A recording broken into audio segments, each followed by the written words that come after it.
Okay, so I'm going to talk just very briefly about the scholarship competition, because many of you are already familiar with the competition itself. But we have 3 scholarships in the instrumental, 3 scholarships for the vocal competition. These are selected from yesterday. It was from 6 in each category. It could be up to 10 in each category in the report, and each against each other, and the judges will determine or have determined who the winners are. And I just want to ask the winners of yesterday's competition to stand this time. You guys get to see who will be performing for you.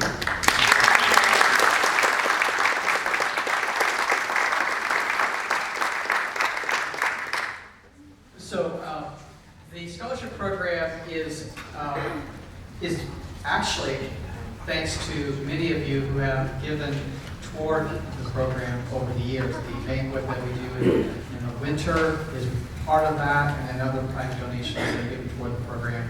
This is, as Dennis said, one of the greatest things that we do all weekend is help these students as they continue their work toward doing music in the world. I don't really have much more to say about that, so I'm just going to turn this over then back to Dennis. But thank you so much for all of you who have contributed over the years to this program. Thank you for you. I'm going to speak louder. Now, the instrumentals will go first, and then the vocals. So to do instrumentals, I'm going to ask my good friend, and good cousin, Mr. Glenn Wolf, to come on up. And he's going to be accompanied by Jonah Olson. Now, Jonah's a very important addition to this program this morning, because Jonah demonstrates continuity. He's a past winner, and he's been involved in this, and I think this is a really nice thing for Glenn and Jonah to do together. So here they are, the tag team.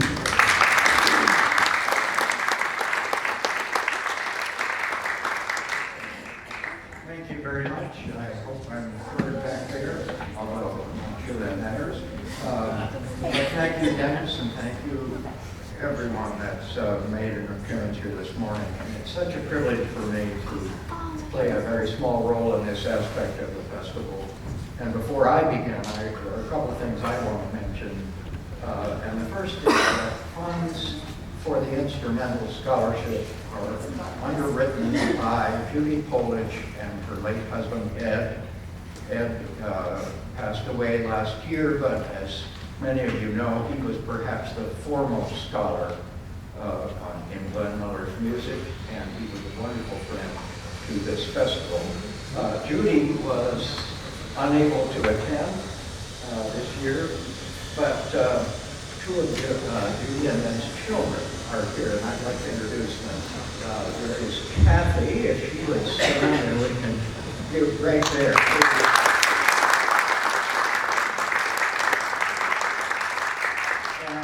And there is Doug, who is presumably standing and taking a bow and will receive your applause, but he's back in the trumpet section, probably warming up. But Doug Polich is also here. The second thing I want to mention is that the young musicians who compete here, vocal and instrumental, pay their own way to get here. And they come from as far away as Pennsylvania, South Dakota, Texas. They're from all over the place, and they make a big sacrifice to be here. And believe me, Bill Richardson, who was the principal trumpet player last night in the band and will probably be on stage today, is their adjudicator, and he puts them through frightening paces. I was a witness, and perhaps you were too. So they have earned their way to the seats in the auditorium. The emphasis of this festival obviously is on the music and the musicians of the past. However, the instrumental and vocal competitions here focus on the music and the musicians of the future. One such musician of the future is standing up here with me. He's has more hair, but I have a height advantage, as you know. I handed Jonah a scholarship in 2023. He returned in 2024, not just to compete, but because the best of all things happened. He fell in love with this music and with this festival, and here he is again. He and I are going to kind of tag team these awards this morning, and it's a privilege to have him here with me. By the way, Jonah is a multi-instrumentalist himself. He'll be playing trumpet beside Doug Polich in the band. And he graduated this spring with an associate's degree in robotics and automated systems technology. I'll have to explain that to you later. And he got his pilot's license last October. And he's still working on a music degree and hopes, whatever his career path, to become a professional tuba player along the way. What a great young man. It's a privilege to be here with him. And he will introduce our third place winner. Jonah? Thank you, Glenn. Whenever I see a musician who strives to bring others joy, both on and off the stage, I know that they're a special performer. So many musicians they get so selfish and they're just out for themselves. But when I read Tess's letter of intent and learned about her desire to cultivate a culture of excellent musicians, regardless of economic, racial, or social standing, I knew that she had a wonderful heart. She was also very moving and expressive with her performance, ensuring every mood and emotion that she wanted to convey was there, and you knew exactly what she wanted you to feel. It was a joy to listen to. She's currently actually just finished her first year at Boston Conservatory. I got it right. She comes to us from Manville, Houston. Okay, Houston. She comes to us from Texas. Please introduce yourself and your piece, Tess.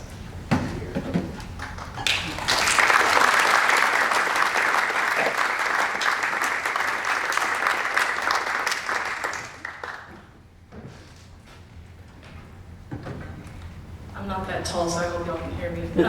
My name is Tess Reed, and today I'll be performing an arrangement of a spiritual named Deep River, which was arranged by Joshua Heifetz. Thank you.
got to shake Sam Carrillo's hand last year after a remarkable performance, and I have the privilege of doing so again this year as our second place winner. Sam will be heading into his sophomore year at a rigorous music program at Baylor University. He's from Texas. And it will come as no surprise to you that he's an aspiring concert pianist. He writes in his personal statement that he has learned that it's not just enough to perform well. Any musician who's been successful, I'm sure, would verify that. That friends, acquaintances, and professional contacts play a significant role in his career, and he's working on that. He has a YouTube channel. I encourage you to find it. So he can grow recognition of his talent and his skill, and thankfully, he's chosen to perform here, not just to compete for the scholarship, but also to build his confidence in connecting with you, the audience. As you'll hear, Sam is a remarkable pianist. Sam?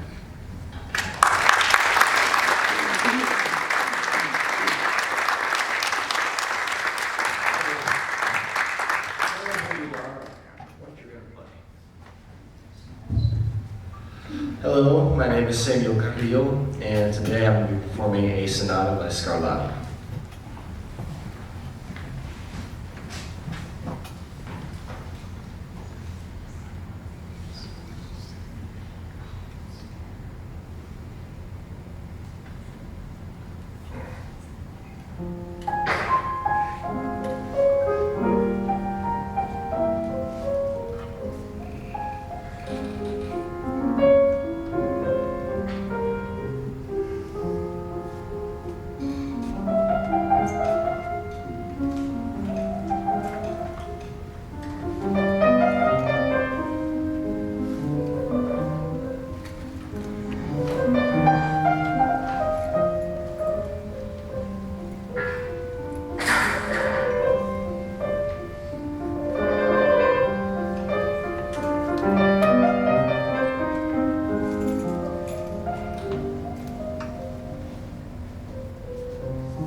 Glenn Miller certainly knew the art of entertaining an audience and connecting with them emotionally.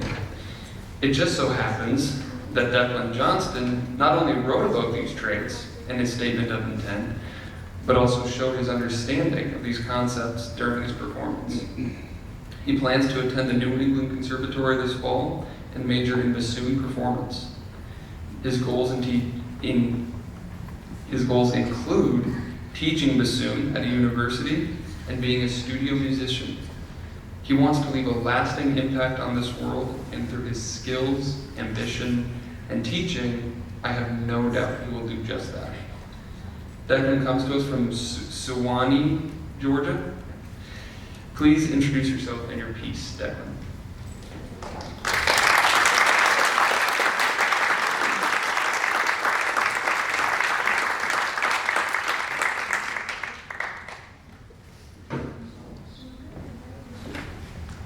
Thank you so much. Hi, I'm Declan Johnson.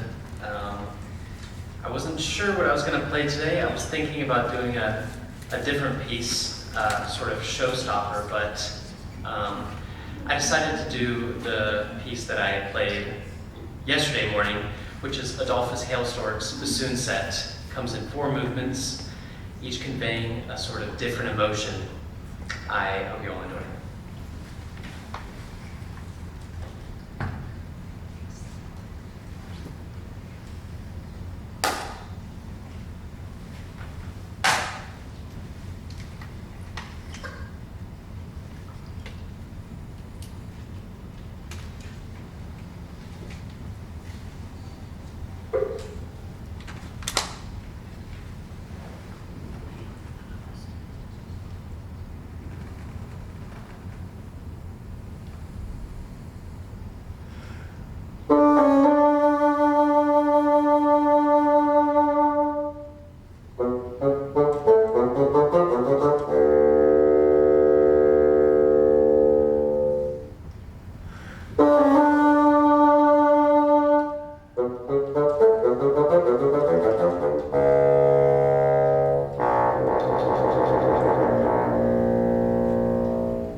My name is Oliviana. Give it up for those instrumentalists, right?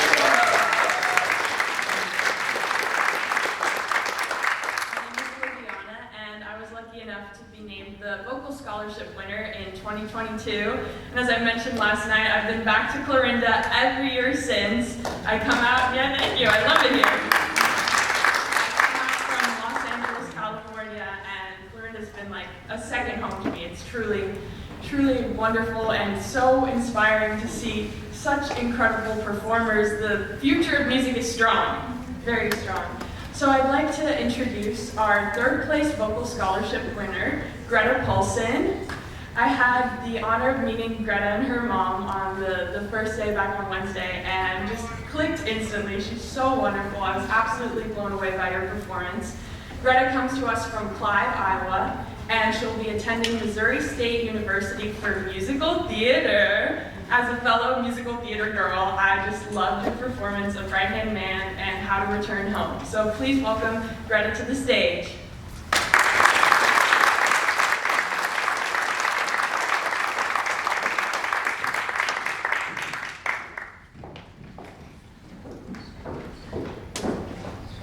Hi everyone, I'm Greta Paulson, and today I'll be singing Right Hand Man from Something Rotten.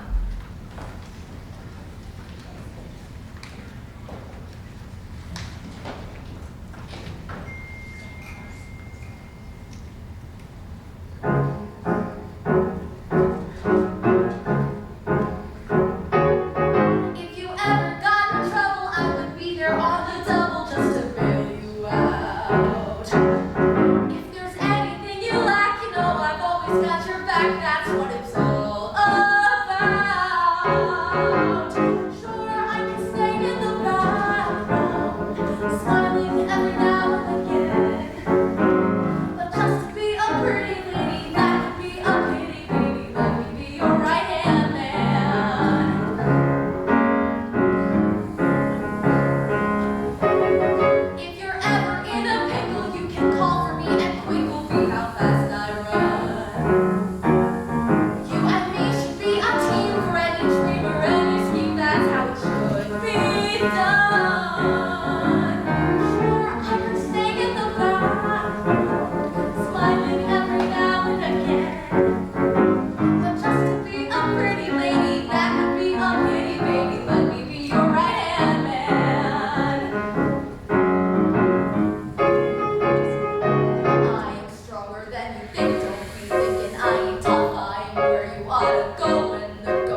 and is studying music education at Texas Christian University. No problem. Yeah! Am I correct that you also play the bassoon in addition to singing? Wow, maybe you could do a bassoon duet. You showed such musical versatility in your performance. It was so beautiful, and it was funny. The Schubert piece. I was sitting in the audience. I was like, why do I know this tune? And I realized that it's the song that my washing machine at home plays when it's done with the love. But you sing it much better than our washing machine. So please welcome Hannah Chapman.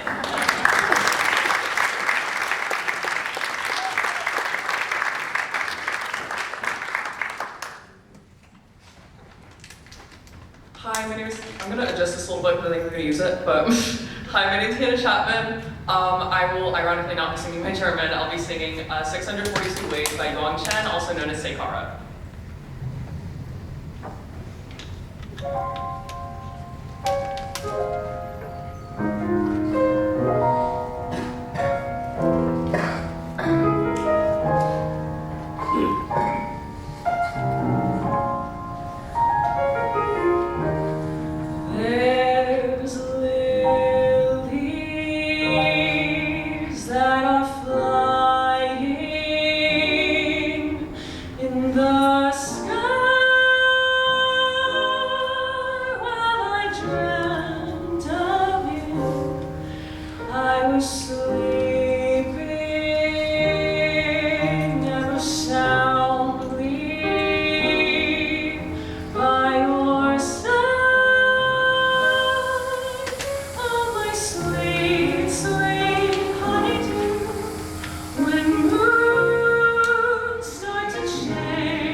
Trayden comes to us from Akron, Iowa.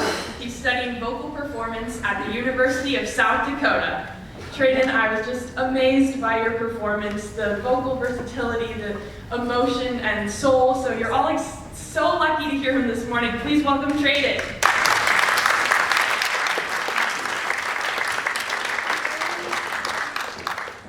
My name is Trayden Goodman, and today I will be performing for you Oden Mio Malcolm by Stefano Donelli. Thank you.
question.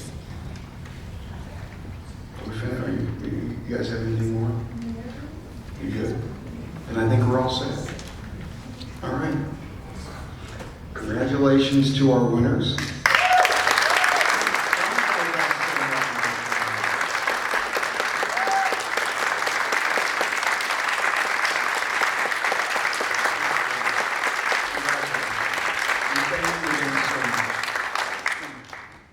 Now, that's fine.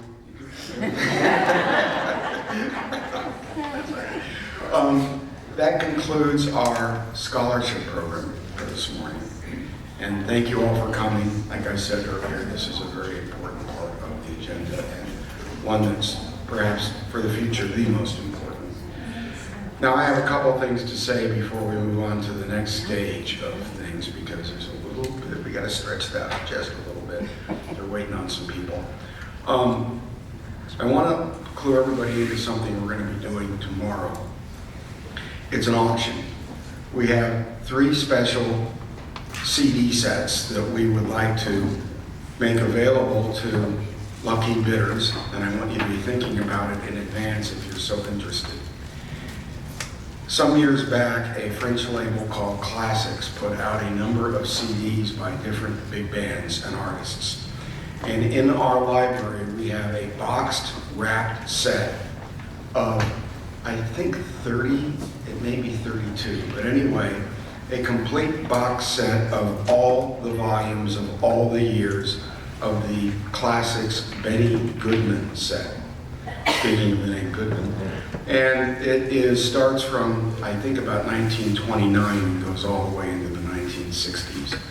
And so any commercially issued record by Benny Goodman is on these CD set, and we're going to be auctioning that off tomorrow in our Saturday morning program. So I want people to be thinking about, if you're interested in such a thing and you care about having every single Benny Goodman record ever made, you have an opportunity to find it, to get it. Then we have 2 sets of the complete Glenn Miller 13 CD set from BMG, formerly RCA Victor, and now Sony, put out in the United States several decades ago. That's the complete studio recording, issued studio recordings by Glenn Miller, and 1 CD of unissued performances. I always say it's kind of funny. They said, here's all the alternate takes. And there's, 1 CD of alternate takes, and that's fine. But it isn't all the alternate takes. There are quite a few more. As you might know, when bands did recordings, people think Glenn Miller was known as One Take Miller. All that band was so efficient, they only did 1 take of everything. And that's true. Take 1 was usually the 1 issue. But there had to be 2. Think about it. They were doing records, they were doing wax, they were doing pressings. They had to make at least 2, because if 1 broke, they had to have a backup. So just for that reason, there's always 2. So in fact, for example, in May of 1941, when the band recorded Chattanooga Choo Choo, what people don't know, sitting in the Sony Vault in Iron Mountain, Pennsylvania, formerly the RCA Vault, we do have, one by the Glenn Miller estate, takes 2 of Chattanooga Choo Choo, take 2 of Boulder Buff, take 2 of Boogly Woogly Piggy, and takes 2 and 3 of I Know Why and So Do You. That was one of the unusual ones. There's actually 3 Miller takes, unlike people like Benny Goodman or Woody Herman, where you see these reissues on things like Mosaic, and there's takes 5, 6, 7, 8, 9, and there's an Artie Shaw one where there's take 12 of something, or take 9 of Serenade to a Savage and all that. So they were fiddling around. And we always tell people, and the collectors in the front know this, in the Glenn Miller discographies by, I'm sorry, not John Flower, Ed Polich, who actually did the work. We'll correct that one for the record for now and forever. I'm starting to get mad every time I go on Facebook, and people are saying, well, Flower told us this, and Flower told us that, and I'm like, the Flower book came out in 1972, and we're now 50 years past that with a lot more information, and we have access to all this information. But at the time, the legwork on that book was done by Ed. And oh, by the way, in the last 50 years since, Ed kept updating the database. So those of us that can understand the, I should say, Dark Ages dinosaur software called WordStar, can actually read Ed's files and see that he updated them all the way up to last year. Can you believe that? Very diligent. And if you ever want to know how many issues there are of In the Mood, in Zimbabwe, in Botswana, RCA, or Brazil, or anywhere, the Marshall Islands, guess what? Ed knew. And like in these discoveries, I tallied it up. I found 3,000 issues of Moonlight Serenade that he had chronicled. 3,000. Different LPs, 45s, CDs. This is the most amazing thing you know. So the 13 CD RCA set is fine. It was copied from a Japanese set that was put out, and then the American BMG, former RCA, put it out. So if you're interested in that, you haven't had it before or always wanted it, we're going to have 2 of those up for auction tomorrow, along with the complete classics, Benny Goodman. Now, if you don't mind, I'm going to take one quick break. So I'm trying to look over here and see if they're ready. No. Okay. All right, I'm just waiting for you. Because I have to have clearance to take the next step, which is going to be a big one. I want to do it right.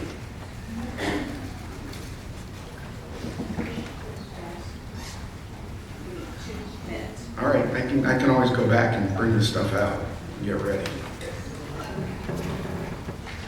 There's a reason why all these party favors are here, so just, we'll get it going.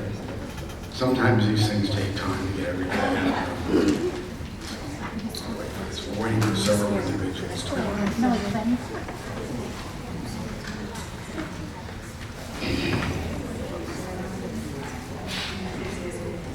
And then after this dead air, you'll have some, a real surprise with those curtains.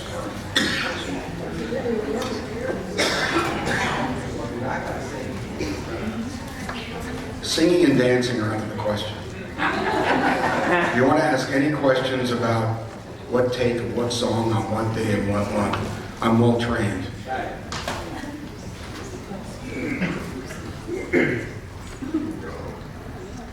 You all set? No, I still got a minute. All right. Well, yes, Bill, do you have a question? Oh. Well, Ed updated findings that would be public. I was waiting for that question. I had a feeling somebody might ask when I dropped the hint.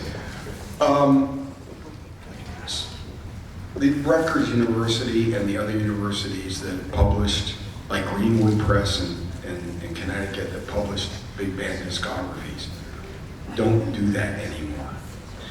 And it's the economics of it. But let's just say this. Several of us have been waiting and waiting and waiting, maybe more. But the data is we have it online and on the computer. And my vision is that online, what I'd like to have done is an updated Army Air Force band database and the complete Glenn Miller and his orchestra database be available online. And so scholars and the public can study. This is, I guess Sherry wants me to show you what this, I think people know what these look like, but that's what they look like.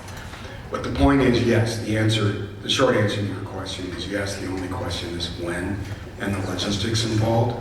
And you want to do the whole thing. Like, we could do a condensed version now and just show the top issues of In the Mood or Moonlight Serenade or all the different recording sessions. Because trust me, these go on page after page after page after page after page.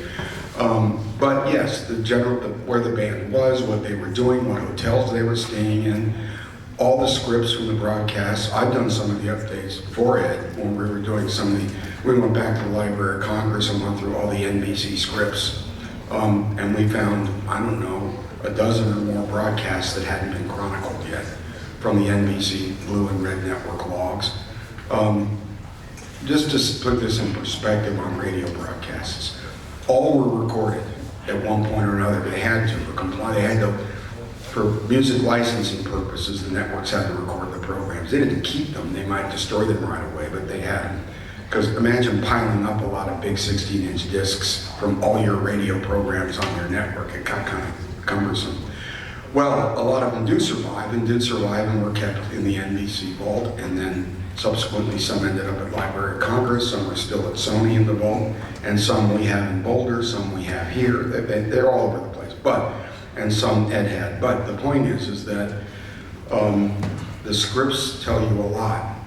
And I think I added it up once, and I can't say, but the number of actual Glenn Miller broadcasts on NBC, these late night 11:30 p.m. broadcasts on both networks, there's several thousand of them. It's amazing how prolific that band was, because they might have, in 1939, there might be 2 broadcasts a night. And that might be all 5 nights a week or 3 nights a week, not that much. But it was that they worked hard, almost as hard as the Army Air Force Band did in the European theater with their rugged schedule. They didn't have a lot of time to goof off. They were busy, so. Leave me out here. Any more questions about scripts or anything like that? I have tons of things to say tomorrow about the 1945 and the AAF band, but They're ready. is that a go sign? Yes. All right, right now I want to have Sherry and Pat come up for something very special, and you're all ready for it. These 2 white ladies, you guys get up here and grab the microphone. And we'll be off and running with something that we've been looking forward to doing for a long time.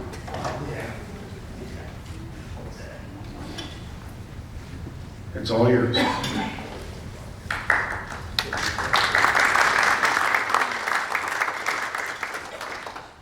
We have a couple very special awards helping us celebrate our 50th anniversary of the Glenn Miller Birthplace Society. And I'm not going to talk much more about it. They can. Could we have Marvin and Mr. Aoki come up, please?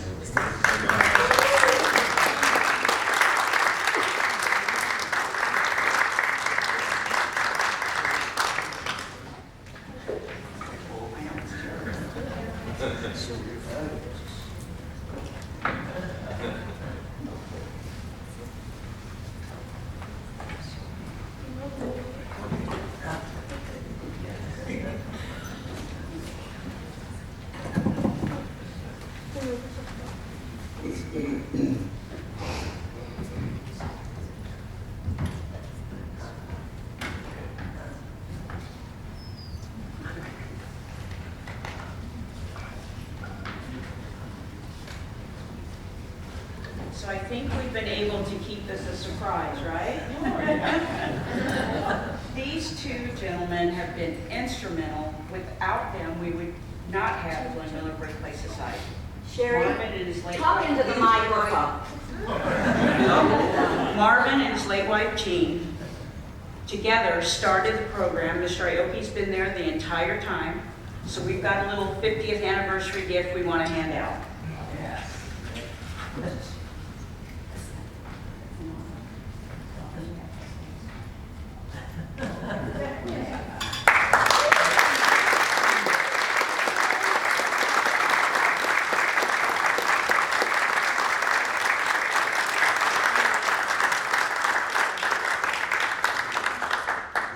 Well, thank you.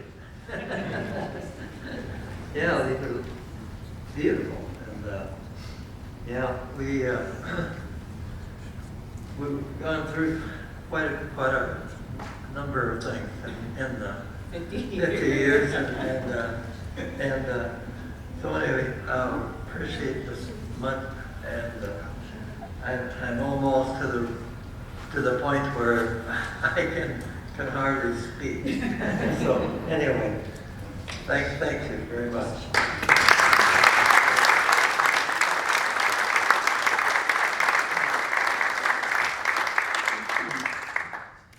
I cannot speak English. Sorry. どうも大変ありがとうございました。Thank you so much.